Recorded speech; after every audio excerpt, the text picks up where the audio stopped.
آج کا انسان تو آپ یقین کریں اللہ سے جو ہے وہ بڑے دور جا چکا ہے. ہم اللہ کو مانتے ہیں، اللہ کی نہیں مانتے. اور ذرا اپنے اپنے گریباں میں ہم سب ذرا جان کر دیکھیں کہ کیا واقعی ہم اسلام پر عمل کر رہے ہیں؟ کیا واقعی ہم نبی پاک صلی اللہ علیہ وسلم کے سچے اور سچے غلام بن کر زندگی بسر کر رہے ہیں؟ آج ہم سنتیں چھوڑ دیتے ہیں لیکن رسمیں نہیں چھوٹنی چاہیے. سنتیں پڑھی ہی نہیں، پتہ ہی نہیں، لیکن رسمیں، وہ رشتہ دار ناراض ہو جائیں، ہمسائے کیا کہیں گے، زمانہ کیا کہے گا، یہ بستی والے کیا کہیں گے، یہ لوگ کیا کہیں گے، انہوں نے یہ فلاں کام نہیں کیا تھا، یہ فلاں کام نہیں کیا تھا. اب شب برات آ رہی ہے، اس حوالے سے آج کا پیغام بھی آپ ذرا سماعت کر لیجئے. اور یہ کل پرسوں سے 2-3 دن سے یہ شروع ہو چکا ہے، رات کو کہیں نہ کہیں سے پھر پٹاخوں کی آواز آتی. اس میں بچوں کا کوئی قصور نہیں ہے، یہ سارا قصور بڑوں کا ہے. یہ کوئی قصور نہیں، آپ یقین کریں. بچے کیا کریں؟ بچوں کو لے کے آپ دیتے ہو، آپ بچوں کی تربیت ہی اس طرح سے نہیں کر رہے. بچے کی یہ جرت کہ وہ آپ کے بغیر وہ جا کے کوئی خریداری کر لے، وہ چیز خرید لے. یا جب وہ کبھی اس نے پہلی دفعہ اگر ایسی جسارت کی تھی تو آپ نے اس کو روکا کیوں نہیں، اس کو سمجھایا کیوں نہیں؟ میں یہ کہا کرتا ہوں کہ آگ سے بچنے کی رات ہے اور مسلمان آگ سے کھیل رہے ہوتے ہیں. تو ذرا تھوڑا سا ذرا اندازہ کریں، دیکھیں تو صحیح ذرا کہ کیا ہندو دیوالی پہ یہی کچھ نہیں کر رہے ہوتے؟ دیوالی پہ اور کیا ہوتا ہے؟ یہی تو ہوتا ہے. تو کیا ہم ہندوؤں کی مماثلت نہیں اختیار کر رہے؟ تو کیا ہم تک ابھی تک یہ حدیث نہیں پہنچی کہ نبی پاک صلی اللہ علیہ وسلم کا فرمان ہے جو جس قوم سے مشابہت اختیار کرے گا وہ انہی کے ساتھ اس کا انجام ہوگا، اسی کے ساتھ اٹھایا جائے گا، اسی قوم میں سے سمجھا جائے گا. تو یہ بچوں کا قصور نہیں ہے، یہ والدین کا قصور ہے، یہ بڑے بہن بھائیوں کا قصور ہے. ہم ان لوگوں سے تو توقع نہیں کرتے کہ یہ بازاروں سے ان چیزوں کو اٹھوا دیں گے. لوگ چوری چوری بھی بیچتے ہیں، یقین کریں. ہماری پولیس جو ہے وہ آتی ہے، ڈراتی بھی ہے، دھمکاتی بھی ہے، مال بھی اٹھا کے لے جاتی ہے، ضائع بھی کرتی ہے، لیکن پھر بھی وہ کسی نہ کسی طریقے سے چوری چھپے خفیہ طور پر بھی یہ سامان بیچ رہے ہوتے ہیں. ابھی پچھلے دنوں بسنت کے حوالے سے کتنے سارے، وہ ایک ہمارے جو ہیں وہ لاہور کے ایک PhD ڈاکٹر تھے، غالباً دیال سنگھ کالج میں پڑھاتے تھے. ان کے صبح وہ کالج جاتے جاتے گردن پہ وہ ڈور پھر گئی اور گلا کٹ گیا، بیچارے فوت ہو گئے. مری روڈ پہ پنڈی میں ایک لڑکے کا گلا کٹ گیا. کتنی ساری ایسی حادثاتوں کی خبریں آتی. پولیس پکڑتی بھی ہے، لے کر بھی جاتی، لیکن خفیہ طور پہ جیسے تیسے بھی ہو، خوشیوں کے نام پہ دیکھیں کیا کچھ کیا جا رہا ہے. سنتیں یاد نہیں آتی، آپ کو روایات یاد رہ گئی، آیتیں بھول گئے. تو رسم و رواج کے نام پر ہم کتنا کچھ جو ہے وہ یہ بگاڑ کرتے ہیں. تو شب برات جو آ رہی ہے، بچوں میں عبادتوں کا شوق پیدا کریں. خود کریں گے تو وہ بھی کریں گے. تو جب والدین خود باپ جا کے خود وہ پٹاخے وغیرہ دلا رہا ہے تو بچہ کیا کرے؟ یہ آگ سے کھیلنے کی رات نہیں ہے، یاد رکھیں، یہ آگ سے بچنے کی رات ہے. اللہ سے توبہ اور استغفار کرنے کی رات ہے. تو ان محفلوں کا اہتمام ضرور کریں، توبہ کا اہتمام کریں. اپنے بچوں کو ان خرافات سے، ان بدعات سے اور ان غیر شرعی چیزوں سے دور رکھیں. ان کی اسلامی نہج پر تربیت کرنے کی کوشش کریں. تو میں جیسے عرض کر رہا تھا کہ اللہ تبارک و تعالیٰ کی ذات بندے کی توبہ سے کتنا خوش ہوتی ہے کہ جیسے کسی صحرا بیابان میں کسی کی سواری گم ہو جائے اور اسے ملے تو اسے خوشی ہوتی. اور ایک اور بڑی اہم حدیث ہے، یہ بھی ذرا سماعت کیجئے گا. اس میں بخاری شریف میں ہی 6809 نمبر پر یہ حدیث آئی، پھر مشکات شریف میں 54 نمبر پر حدیث ہے، اور بھی بڑی جگہ پر اس کو نقل کیا گیا ہے. فرمایا نبی پاک صلی اللہ علیہ وسلم نے، بندہ جب زنا کرتا ہے تو وہ مومن نہیں رہتا، وہ مومن نہیں ہوتا.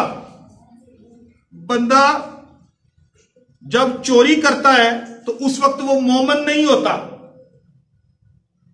بندہ جب شراب پیتا ہے تو وہ مومن نہیں ہوتا، یعنی اس وقت وہ دائرہ اسلام سے خارج ہوتا ہے. جب ان گناہ کبیرہ کا مرتکب ہو جائے، ہو رہا ہو زنا، چوری اور شراب، ان 3 گناہوں کا تو ذکر ہے، ایک روایت میں سارے گناہوں کا ذکر. جب بندہ یہ گناہ کر رہا ہوتا ہے تو وہ مومن نہیں ہوتا، ایمان سے خارج ہو جاتا ہے۔ حضرت ابن عباس رضی اللہ تعالیٰ عنہ نے پوچھا کہ یہ کیسے ممکن ہے، کس طرح کوئی ایمان سے نکل جاتا ہے؟ تو نبی پاک صلی اللہ علیہ وآلہ وسلم نے ایسے انگلیوں میں انگلیاں ڈال کے تو نکالی اور کہا ایسے جیسے یہ انگلیاں اس سے جدا ہو گئی ہیں، اس طرح ایمان سے نکل جاتا ہے۔ اور پھر فرمایا کہ لیکن جب وہ توبہ کر لیتا ہے تو اس کا ایمان اس کو لوٹا دیا جاتا ہے۔ اور فرمایا بالکل ایسے ہی، پھر انگلیاں ملا کے بتایا جیسے یہ انگلیاں انگلیوں کے ساتھ مل گئی ہیں، ایسے اس کا ایمان اس کو لوٹا دیا جاتا ہے۔ اور آپ بتائیں کہ اگر گناہ کیے ہوں اور ہم نے توبہ نہ کی ہو تو پھر ہم کس حالت میں ہوں گے؟ اور خدا نہ خواستہ اگر اس حالت میں موت آ جائے تو جب کوئی شخص گناہ کبیرہ کا مرتکب ہو رہا ہوتا ہے تو اس وقت وہ حالت ایمان میں نہیں ہوتا، چاہے جائے کہ وہ توبہ نہ کر لے۔ جب وہ توبہ کر لیتا ہے تو پھر اس کا ایمان اس کو لوٹا دیا جاتا ہے۔ اس سے کیا پتہ چلتا ہے؟ اس کا مطلب جب وہ گناہ کرنے لگا تھا تو اس سے اس کا ایمان لے لیا گیا تھا۔ یہ ایمان اللہ کی ذات انسان کو عطا کرتی ہے، یہ میری اور آپ کی بہادری نہیں ہے، یہ اللہ کا خاص فضل ہے کہ ہم مسلمانوں کے گھرانوں میں، مسلمانوں کی بستیوں میں پیدا ہو گئے ہیں۔ میں آپ کو بتاؤں، خدا نہ خواستہ آج ہم کسی اور قوم میں، کسی اور مذہب، کسی اور ملک میں پیدا ہوئے ہوتے تو آج ہم بھی پتہ نہیں کیا ہوتے۔ ہم جو حضرت انسان، حضرت مسلمان بن کے بڑے فخر سے زندگی گزار رہے ہیں، یہ اللہ کا خاص فضل ہے کہ اللہ نے ایمان کی دولت عطا فرمائی ہے۔ تو جب بندہ گناہ کر رہا ہوتا ہے تو اس سے وہ دولت چھین لی جاتی ہے، کیونکہ اس وقت وہ اس نعمت کا کفران کر رہا ہے، اس نعمت کی ناقدری کر رہا ہے، اسے ایمان کا احساس نہیں ہے، اسے اس کی قدر نہیں ہے، وہ اسے لے لیا جاتا ہے۔ پھر جب بندہ توبہ کرتا ہے، توبہ سے پاک ہوتا ہے تو ایمان پاک جگہ پر پھر دیا جاتا ہے، پھر اس کو وہ واپس لوٹا دیا جاتا ہے۔ پھر بخاری شریف میں 7235 نمبر پر بھی ایک حدیث آئی، کوئی شخص موت کی آرزو نہ کرے، کیونکہ اگر وہ نیک ہے تو ممکن ہے اس کی نیکیوں میں اضافہ ہو، اور اگر وہ گناہگار ہے تو شاید اس کو توبہ کا موقع مل جائے۔ مصیبتوں سے گھبرا کر، پریشانیوں میں آ کر خودکشی کا ارادہ مت کرے، بلکہ اس کے بارے میں آرزو بھی نہ کرے۔ حدیث میں الفاظ ہے کہ وہ تمنا نہ کرے، اس کے دل میں یہ خواہش بھی نہیں آنی چاہیے، مومن مسلمان کے دل میں یہ خواہش نہیں آنی چاہیے کہ اللہ موت دے دے۔ کسی مصیبت سے گھبرا کر، کسی پریشانی میں آ کر، کسی جو ہے وہ غم میں مبتلا ہو کر موت کی آرزو مت کرو۔ اگر نیک ہو تو نیکیوں میں اضافہ ہوگا، جنت میں درجات بڑھ رہے ہیں۔ اگر گناہگار ہو تو اللہ تعالیٰ تمہیں توبہ کی توفیق دے دے گا۔ تو ایسا نہ ہو کہ خدا نہ خواستہ تم اسی حالت میں، گناہوں کی صورت میں تم اس دنیا سے چلے جاؤ۔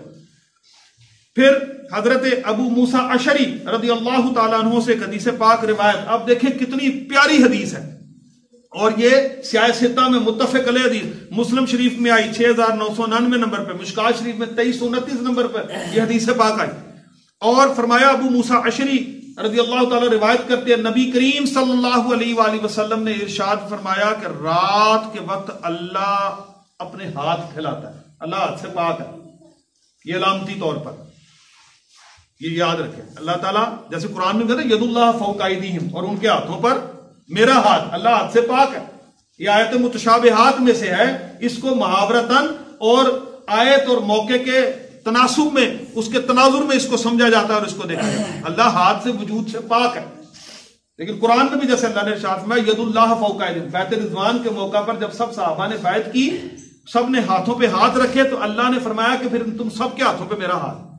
اس ہاتھ سے مراد اللہ کی مدد اور اس کی رضا ہے۔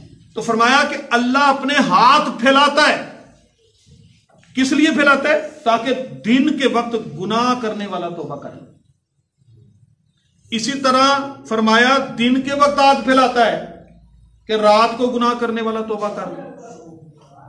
یعنی اللہ بندے کی توبہ کے خود انتظار میں ہے،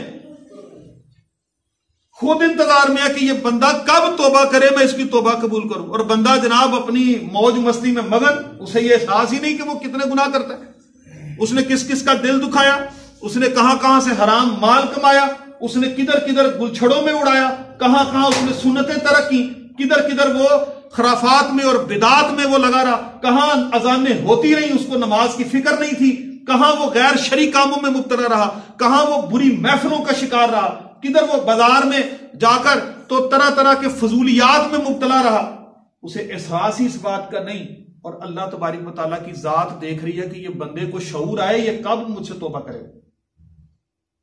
تو کتنا اہم موضوع ہے یہ توبہ، کہ ہم جو ارادتاً بھی اور غیر ارادتاً بھی کہیں نہ کہیں کسی نہ کسی صورت میں غیر ارادی طور پر گناہوں میں مبتلا رہتے ہیں، ہمیں تو ہر وقت اللہ سے توبہ کرتے رہنا چاہیے. اور پھر اب دیکھیں توبہ کے لیے کوئی خاص مقام پر جانے کی ضرورت نہیں ہے. توبہ کرنے کے لیے آپ کو کوئی مال خرچ کرنے کی ضرورت نہیں، آپ نے بیٹھے بیٹھے دل میں توبہ کا ارادہ کرنا ہے، یہ لفظ ادا کرنے ہیں، اللہ تو مجھے معاف کر دے، اے اللہ ان گناہوں سے مجھے چھٹکارا دے دے. اور فرمایا یہ جو ہاتھ پھیلانے والی حدیث ہے کہ اللہ کہتا ہے کہ جو رات کو جس نے گناہ کیے وہ توبہ کر لے، جس نے دن کو گناہ کیے وہ توبہ کر لے، اور یہ سلسلہ اس وقت تک جاری و ساری رہے گا جب تک کہ سورج مغرب سے طلوع نہیں ہوتا، یعنی جب تک قیامت نہیں آتی. اور مسلم شریف میں بھی آئی، مشکات شریف میں 2331 نمبر پر یہ حدیث پاک آئی ہے کہ جس شخص نے مغرب سے سورج طلوع ہونے سے پہلے توبہ کر لی، اللہ اس کی توبہ قبول کرتا ہے قیامت. لیکن سوچنے والی بات یہ ہے کہ قیامت تک زندہ کس نے رہنا ہے؟ جس کی موت آ گئی اس کے لیے تو وہی لمحہ قیامت ہے. ہم نے تو اپنی زندگی کی مہلت تک جو ہے وہ توبہ کرنی ہے. جیسے مشکات شریف میں 2343 نمبر پر پھر ایک اور مضمون اسی متعلق آیا، فرمایا ابن عمر رضی اللہ تعالیٰ عنہ کی روایت ہے، نبی پاک صلی اللہ علیہ وسلم ارشاد فرماتے ہیں بندے کی روح حلقوم تک نہ پہنچے توبہ قبول ہوتی رہتی، جب تک اس کے حلق تک جان باقی ہے توبہ قبول ہو رہی ہے. اس کے بعد پھر اب اس کا کچھ بھی کرنا قابل قبول نہیں. اس کے بعد تو پھر اس کے سامنے منظر کھل جاتے، اس کے بعد تو پھر اس کے سامنے سارے نظارے آ جاتے ہیں، اس کے بعد تو اس کا انجام، اس کی آخرت اس کو دکھا دی جاتی. اس کے بعد پھر توبہ کے لیے اس کو مہلت نہیں دی جاتی جب تک کہ اس کے حلقوم تک جان نہ پہنچے، اس وقت تک اس کی توبہ. تو اسی لیے میں کہہ رہا تھا کہ قیامت تک کا انتظار ہم نے تو نہیں کرنا، ہم نے تو اپنی موت سے پہلے جس کا کوئی پتہ نہیں ہے، جس کی کوئی میعاد نہیں، مدت متعین نہیں ہے، وقت مقرر نہیں ہے، کسی بھی وقت کسی بھی لمحہ کسی بھی جگہ پر کسی بھی حالت میں آ سکتی ہے، تو اس سے پہلے ہمیں توبہ کرنی ہے. اور اتنا بھی خطرہ مول کیوں لینا ہے؟ ہم نے ابھی توبہ کرنی ہے، ہم نے ابھی توبہ کرنی ہے. تو فرمایا کہ صفوان بن سوال رضی اللہ تعالیٰ عنہ سے روایت ہے، اللہ نے مغرب کی طرف توبہ کے لیے ایک دروازہ بنایا ہے، اور اس کا عرض یعنی اس دروازے کی چوڑائی جو ہے وہ 70 سال کی مسافت ہے. 70 سال ایک انسان پیدل چلتا رہے تو جتنا فاصلہ طے کرے گا نا، اتنی اس دروازے کی چوڑائی ہے. وہ توبہ والوں کے لیے دروازہ اللہ نے بنا کے رکھا ہے، اور مغرب کی طرف بنایا، فرمایا اس وقت تک یہ کھلا ہے جب تک کہ قیامت قائم نہیں ہو جاتی. اور نبی پاک صلی اللہ علیہ وآلہ وسلم نے ارشاد فرمایا کہ جب کوئی بندہ کسی محفل میں بیٹھے اور وہاں بہت زیادہ بہودگی ہو گئی ہو، بہت زیادہ ہنسی مذاق چل رہا ہو، بڑی غفلت میں وہ وقت گزرا ہو. ہم تو آج کل بہت زیادہ اس چیز کا شکار ہیں. کوئی کسی بری محفل میں بیٹھ کے دوستوں کی محفل میں بیٹھے اور گپیں اڑاتے رہے اور ہنسی مذاق کرتے رہے. کسی محفل میں جب تم ایسی محفل میں کہیں بیٹھ جاؤ تو پھر جب اٹھو نا تو پھر اللہ سے اس طرح دعا کرو، سبحانک اللہم وبحمدک اشہد ان لا الہ الا انت استغفرک واتوب الیک. کیا فرمایا؟ تو پھر اس طریقے سے دعا کرو کہ اے اللہ تو اپنی حمد کے ساتھ پاک ہے، میں گواہی دیتا ہوں کہ تیرے سوا کوئی معبود برحق نہیں، میں تجھ سے مغفرت طلب کرتا ہوں اور میں تجھ سے توبہ کا سوال کرتا ہوں. یعنی اس محفل میں کہیں بیٹھ جاؤ یا بیٹھے رہے ہو، نہیں اٹھا گیا تو پھر اللہ سے فوری طور پر اس محفل کے بعد دعا کرو، اللہ تبارک و تعالیٰ سے توبہ کرو. سنن نبی داؤد کی 4914 نمبر پر حدیث ہے کہ یہ بڑی اہم حدیث ہے پاک ہے جی، ساری حدیثیں بڑی اہم ہیں، لیکن میں خاص طور پر آج وہ حدیث آپ کے سامنے سنانا چاہ رہا تھا کہ جن کا تعلق ہماری روزمرہ کی زندگیوں کی غلطیوں سے ہے. یہ محفلوں میں بھی اسی طرح سے ہم بیٹھے رہتے ہیں، خیال نہیں کرتے.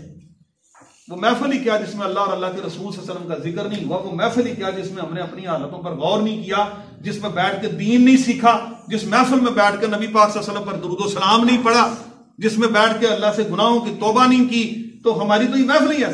اب یہ جو حدیث پاک ہے سنن نبی داؤد کی 4914 نمبر حدیث، اس میں فرمایا کسی مسلمان کے لیے درست نہیں کہ وہ اپنے بھائی کو 3 دن سے زیادہ چھوڑے رکھے۔ اب ذرا دیکھیں کب ہم سے کن کن لوگوں سے کب سے ناراض ہے۔ کسی مسلمان کے لیے یہ جائز نہیں، یہ درست نہیں کہ وہ 3 دن سے زیادہ اپنے بھائی سے ناراض رہے، اس کو چھوڑے رکھے، اور پھر اگر وہ توبہ کیے بغیر اسی حالت میں مر جائے تو وہ جہنم میں جائے۔ استغفر اللہ۔ اب مجھے بتائیں کہ ہماری انا زیادہ بڑی ہے یا جہنم کا عذاب بڑا ہے؟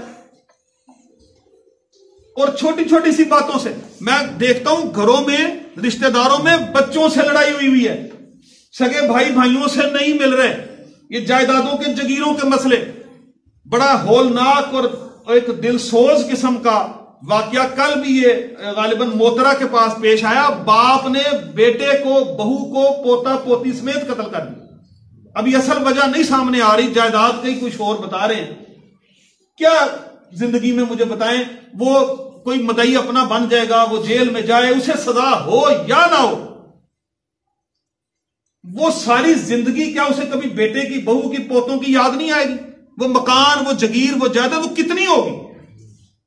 اللہ تعالیٰ تو فرماتے ہیں کہ جس شخص کو میں نے سب سے آخر میں جنت میں بھیجنا ہے، اس کو بھی اس دنیا سے 10 گنا بڑی جنت میں نے عطا کرنی۔ 5 مرلے، 10 مرلے، 20 مرلے، ایک کنال پہ مر گئے، خون اس طرح کا سفید ہو گیا کہ والدین جائیداد کے لیے اولادوں کو قتل کر رہے ہیں، اولادیں ماں باپ کو قتل کر رہی ہیں، اور باقی مال اور جگیر جائیداد تو ساری یہاں رہ جائے۔ اور اللہ کے محبوب صلی اللہ علیہ وسلم کیا بتاتے ہیں؟ 3 دن کسی نے ناراضگی رکھی، اس سے زیادہ رکھی، تو وہ توبہ کیے بغیر مر جائے جہنم میں جائے۔ آج اناؤں کے اتنے بڑے بت جو ہیں وہ ہمارے پاس ہیں، آج اتنی اکڑ ہم لوگوں میں آ گئی، ہم کسی کو بلانا پسند نہیں کرتے۔ خدا کا واسطہ، صلح کا، امن کا پیغام ایک دوسرے کو دیں، اللہ کی رضا کی خاطر جو آپ سے ناراض ہے اس سے صلح کر لیں۔ اگر رمضان شریف بھی آ رہا ہے، رمضان المبارک کے جو مسائل ہیں، جو معاملات ہیں، استقبال رمضان پہ بھی انشاءاللہ ہم گفتگو کریں گے۔ رمضان کو کیسے گزاریں، ہمیں کس طرح عبادات کرنی چاہیے، کیسے ہمیں قرآن پڑھنا چاہیے، کس طرح شب و روز گزارنے چاہیے، اس پر بھی انشاءاللہ بات کریں۔ لیکن اس سے پہلے یہ تربیت کریں، اس سے پہلے تیاری کریں، اور جو خرابیاں ہم میں موجود ہیں ان کو ہم دور کرنے کی کوشش۔ ہم نے کسی کو راضی کیا کرنا ہے؟ ہم پہلے اللہ کی رضا کی خاطر یہ کام کریں، اللہ اور اللہ کے رسول صلی اللہ علیہ وسلم کے رضا کی خاطر ایک دوسرے سے صلح کریں۔ اور آخر پہ آپ سے ایک درخواست بھی ہے، ہمارے ہر دل عزیز شخصیت، بہت ہی پیارے حضرت علامہ استاذ الحفاظ قاری محمد شہباز اتاری قادری صاحب کی والدہ محترمہ 2-3 دن سے علیل ہیں، اور وہ سیالکوٹ کے ایک ہسپتال میں ICU میں ہیں اور کومے میں۔ ان کی غالباً دماغ کی شریان پھٹ گئی ہے، ڈاکٹر کوشش کر رہے ہیں 2-3 دن سے، اسی طرح سے معاملہ بھی چل رہا ہے، ابھی انہیں ہوش نہیں آ رہا۔ آپ سب احباب سے یہ التماس ہے کہ سب بیماروں کے لیے، بالخصوص محترم قاری شہباز صاحب کی والدہ محترمہ کی شفا یابی کے لیے، ان کی صحت کے لیے اللہ تبارک و تعالیٰ سے دعا کریں کہ اللہ تعالیٰ ان کو صحت عطا فرمائے، اللہ تعالیٰ ان کو زندگی عطا فرمائے، اور اللہ تعالیٰ سب بیماروں کو شفا عطا فرمائے۔ وآخر دعوانا ان الحمد للہ رب العالمین۔